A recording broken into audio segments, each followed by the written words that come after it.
Hi, my name is Rasathi and I teach emotional intelligence and regulation. Now, for those of you who don't know what that means, emotional intelligence is the acceptance and understanding of each of the various emotions that we experience. Geniebook recently did a survey of its students, and they wanted to find out exactly how people felt about the recent exams. Now, we had over 300 responses, and through the process of this, we learned exactly how much a parent's influences during this process. The Geniebook survey's first question was to ask students how they felt about the recent exam period. So of course, as you all know, most of them said that they felt a lot of pressure and stress just before the exams itself. So we asked further to find out exactly where this pressure was coming from, and almost 38% of our students answered that it actually comes from either meeting their parents' expectations, followed closely by the idea of really wanting to get into their school of choice. So of course, the next natural question was to ask, where do they go to for support? Shockingly, 43% of our students answered that they go to their parents for support.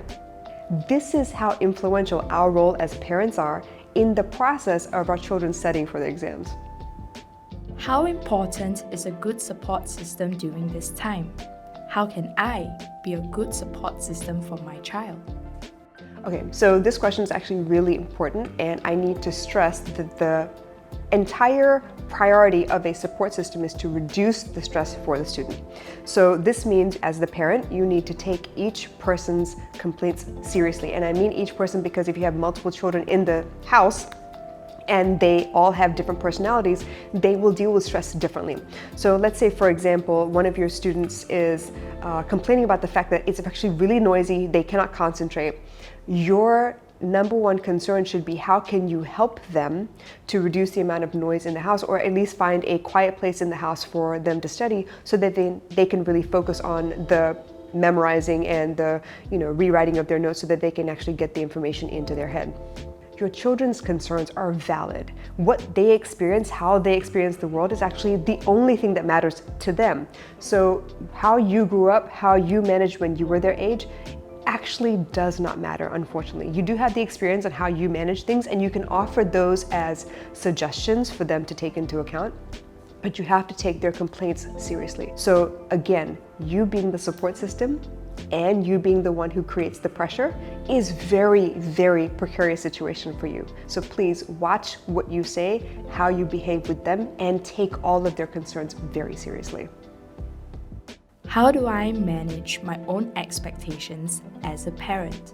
Okay, I really like this question because I had to wing it myself. What ends up happening, because I am a parent, but I was a student first, I had to learn how to find a middle ground. My parents told me to do, there was no questioning them, there was no asking them for help. I just had to do what they told me, and that was it. So they set the expectation. It was my job to meet the expectation and to prove my worth along the way. But when I tried this with my own children, I found out very quickly that forcing my will on them pushed them away. So if I become very aggressive and say, no, you must study, you must spend this many hours studying, you must rewrite your notes 10 times, and this is how we do things, they will fight me back because each of my children were very, very different. It's important that you do not correct the behavior, but find out what's driving it instead. To reinforce that the support system is there for not just times of difficulty, but for times of celebration and in general, like times of peace as well.